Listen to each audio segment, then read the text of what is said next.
now. The pilot, with both his hands and feet very, very busy. This is a way to get soldiers into the area very, very rapidly. Ropes, ropes, ropes. Watch this thing go down. And keep your eye on the soldiers as they quickly get down.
A-18F model, which is a two-seat version of the F-18 Super Hornet. Right now, they're going to show you the outstanding pitch authority the aircraft has. So do a maximum performance loop away from the ground, and even at this slow speed, Dieter has the ability to rotate the nose 180 degrees as it falls flat out of the sky.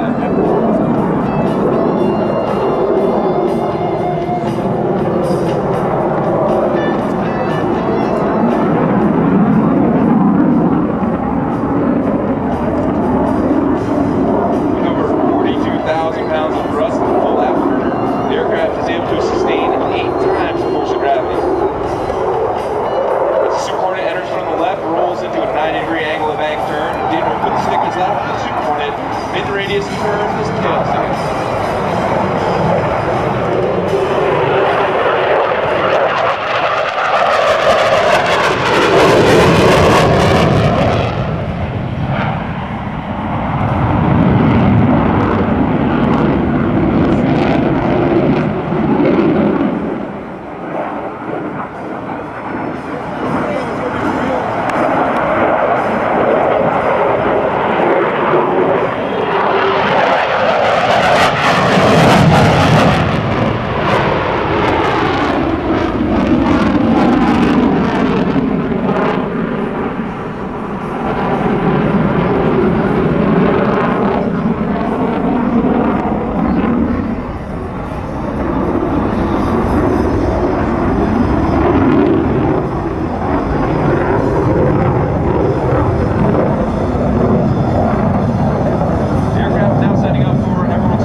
Capable of doing just about 2 times the speed of sound, so Dieter and Cobb have to be real careful not to go too fast. They can blow out car windows and windows in buildings.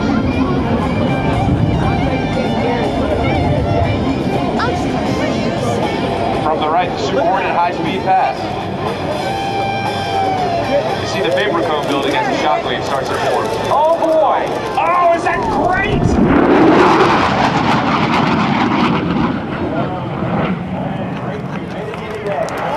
Theoretically, if those waves moved off the tail, that would be maybe crossing the speed of sound? Absolutely. The plane starts to build up that sonic shockwave. It starts to build around the plane, but if it goes through those shockwaves. So basically, if the aircraft goes fast with that cone, that's when we get in trouble. You can do it at sea, just not on land. Oh, yeah. Not at Andrews. Now setting up for the vertical pirouette. We'll pull the aircraft in the straight rotate towards the ground.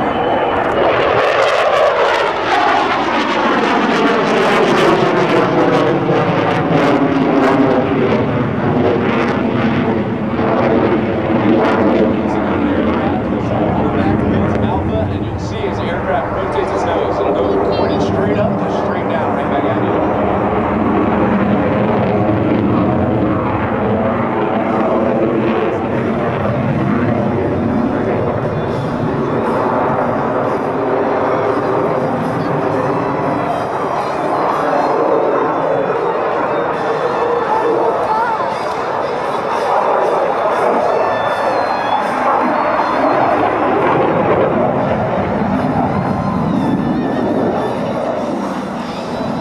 Wraps it into a hard right-hand turn. He's coming back with a square loop. We've all seen regular loops. What Deer's going to do is going to plant the stick in his lap at each of the corners and strive a square through the air. We have two digital flight control computers that really assist in maneuvering the aircraft. Makes it one of the most maneuverable aircrafts out there. Phenomenal, and to think the basic design was a loser back in the 70s to the F-16, and now it's a double winner for the Navy. Rob, we try not to use the term loser in association with the plane.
At your tail, you could do a load and roll the guy and shoot right by you. Absolutely.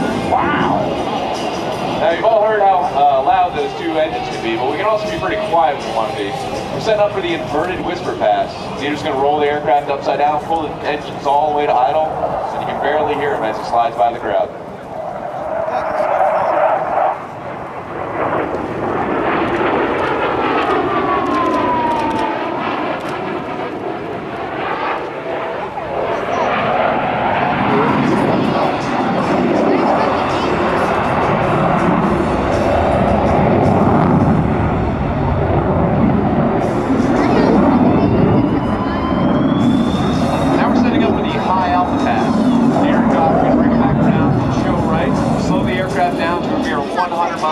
Indicated airspeed. With the wind today, he may even get down to about 85 miles an hour in front of the crowd.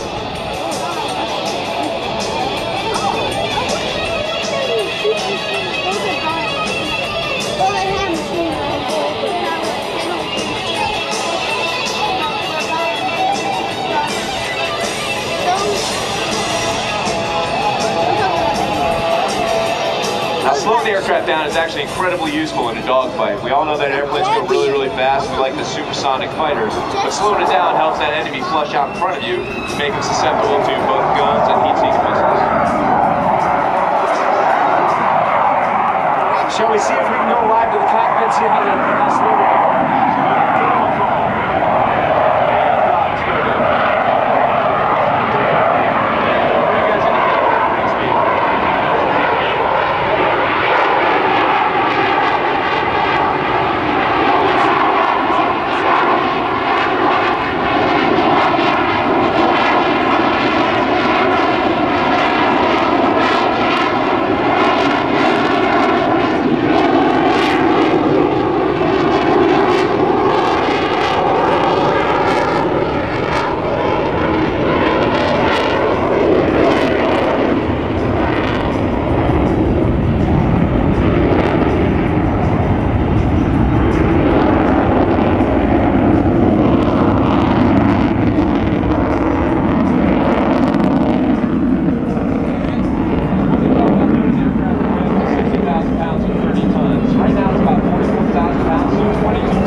straight up. Pure vertical. Unbelievable.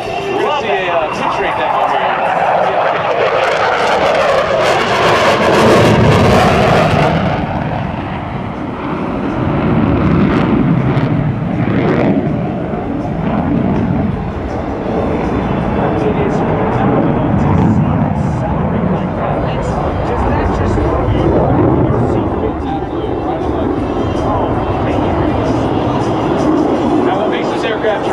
All the other airplanes you see today is that tail hook on the back. It's obviously Navy aircraft and spends time on boats. The aircraft you see performing is actually one that we use in training, and I myself had the pleasure of taking this plane to the USS Bush about 3 weeks ago. So, and you actually took it out and landed on the deck? Absolutely. They call that a trap? Is that what they call that? That's right, a trap. Carrier landing, or arrestment. What you're going to see now is Dieter and Cobb coming in for the carrier break.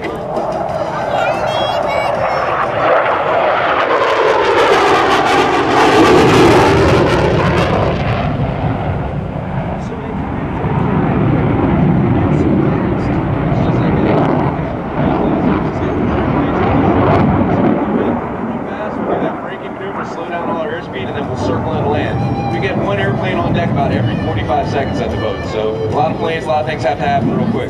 So you've got people on the deck working to get these airplanes. Once they touch down, the tail hook grabs one of the 4 wires across the deck. Now, what's he going to do now as he comes in? We're going to hear him slow down. Is he going to do a landing? Obviously, no tail hook's going to be down. He's going to have tail hook down here, but what he's going to do is he's going to bleed a little bit more airspeed. He's going to drop the gear, drop the flaps, and then we'll start looking at his angle of attack. Well, you notice there's a lot of Air Force planes, other planes will come in nice and shallow and flare their landings. We like to plant them right in there because we only have about 300 feet to land this airplane. In fact, the landing area that we're aiming for is a 4x4 box, so it's quite a tight tolerance just to get this thing on board. Try to put that tail hook between the 2nd and 3rd wire so it catches a 3-wire. That's right, the OK3 wire is how we grade it. But basically, a lot of people will flare the airplanes, try to touch down as gently as possible. We like to plant them in at about 1,000 foot per minute rate of descent. Now, 1,000 foot, that's got to be a bone crusher. Absolutely.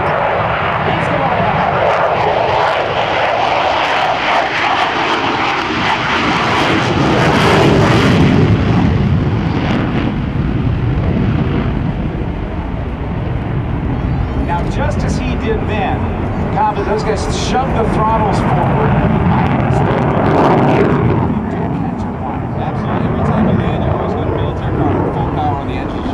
Something happens, the boat can skip over wires, sometimes they miss the wires. So just as a contingency, you always want to be able to go flying at the end of it. So that gives you enough power to go around, not wind up in the drink, and have somebody kind of pull you out. Absolutely. You don't want to have to do that. That's embarrassing. No one wants to go swimming. No, especially not in open water.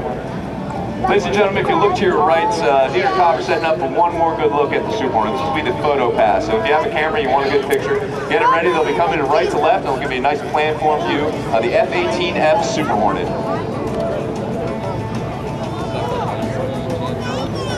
It's a look down in the office on this one.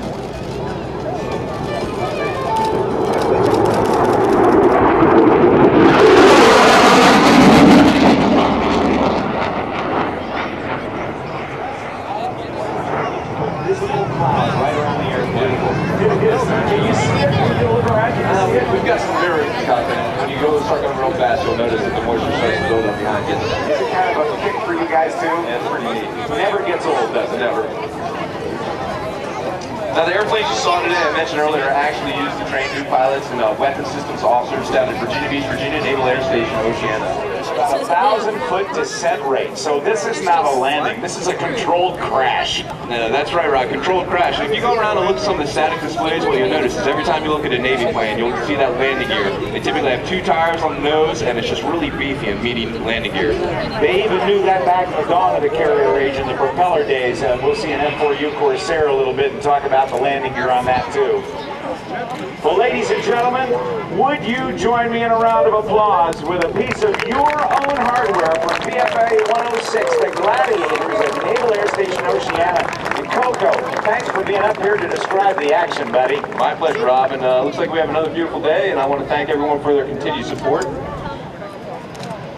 And Dieter and Kyle will be coming by and taxiing by in front of the crowd. So please, join me in a round of applause and make sure you wave at the air crew. We'll be walking throughout the crowd, so if anyone sees us and has any questions, feel free to ask. Looking for the khaki flight suit with the Gladiator there on the right-hand side, and it says U.S. Navy Tactical Demo Team, the Rhino guys. Thanks, Lieutenant Matt Nieswan. Appreciate it, buddy. It's a pleasure, Rob. Don't you have a Gladiator flight suit? Oh, I do, and I'll be wearing it in Oceana. That's for sure. Thanks, buddy. Ladies and gentlemen, a nice round of applause for your United States Navy's A-18F Super Hornet demonstration team. Now, ladies and gentlemen, look to the left. We're going to go from one of the fighters to one of the freighters, representing your United States Air Force at Dover, Delaware.